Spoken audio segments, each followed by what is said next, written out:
Sebabkan kita ada 6 peserta, mula di sini dan tamat juga di sini.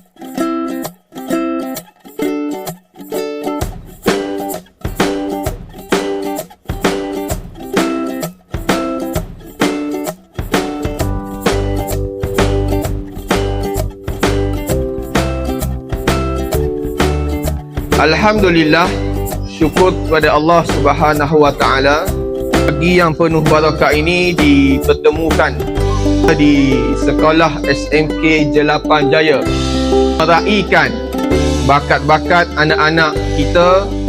Akan hari ini masing-masing akan menunjukkan kehebatan mereka di atas dasar semangat ayat yang ketiga dalam surah Al-Baqarah. Pelajar pasti diberi pendedahan dan didikan dan tarbiyah. Itu diterapkan kepada anak-anak kita yang tuan-tuan sudah makruf menghafal ayat-ayat suci Al-Quran, rukun-rukun iman, didedahkan tentang solat. Bila solat, secara automatiknya membentuk syakhsiyah kepribadian anak-anak pelajar kita. Maka itu didedahkan kepada mereka. Mereka mengambil tahu tentang isu-isu kemasyarakatan yang berlaku di sekeliling mereka. Itu satu anugerah yang Allah anugerahkan kepada kita semua, yang tak semua mereka di luar sana dapat. Sekali lagi saya nak mengucapkan ribuan terima kasih kepada semua. Moga-moga Allah membalas jasa baik tuan-tuan dan puan-puan, dan tidak dilupakan juga pada para muallimah dan semua semangat melaksanakan tugasan masing-masing. Saya ucapkan ribuan terima kasih khas kepada para muallimah dan juga ahli jawatan kuasa yang lain. Moga-moga Allah membalas jasa baik kalian semua.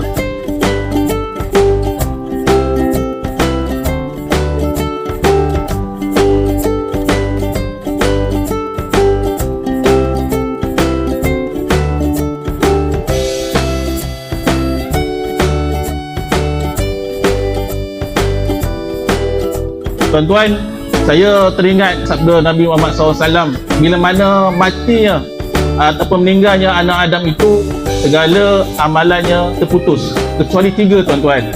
Yang pertama, sedekah jariah, sedekah kerana Allah.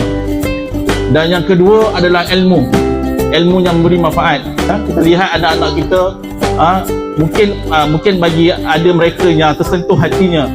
Kita melihat umur sekecil ini 4, 5, 6 tahun, mereka sudah menghafal doa kunut nazilah, tutup aurat dengan sempurna, pakai tudung, dan bagi muslimin pakai kopiah, tutup aurat dengan baik. Inilah sistem pendidikan pasti yang telah diterapkan pada anak-anak ibu-ibu bapa sekalian. Ketiga, tuan-tuan, adalah doa anak yang soleh.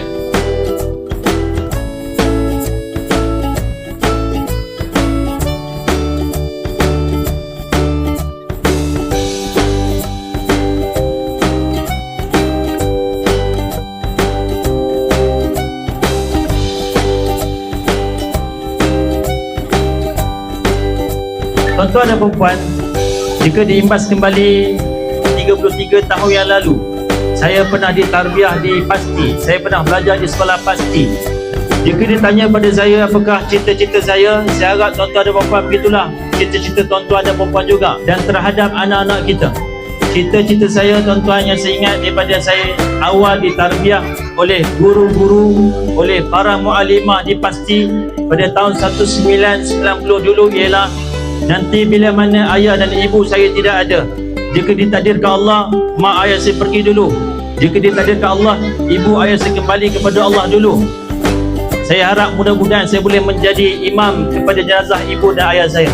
Sebab apa, tuan-tuan? Saya sangat-sangat berterima kasih kepada mak ayah saya, kerana ibu ayah saya pernah hantar saya ke Pasti. Walaupun waktu tu mak ayah saya hantar saya umur saya 4 tahun, 5 tahun, 6 tahun, tapi waktu itulah saya kenal Allah Subhanahu wa taala. Saya kenal kalimah-kalimah Al-Quran.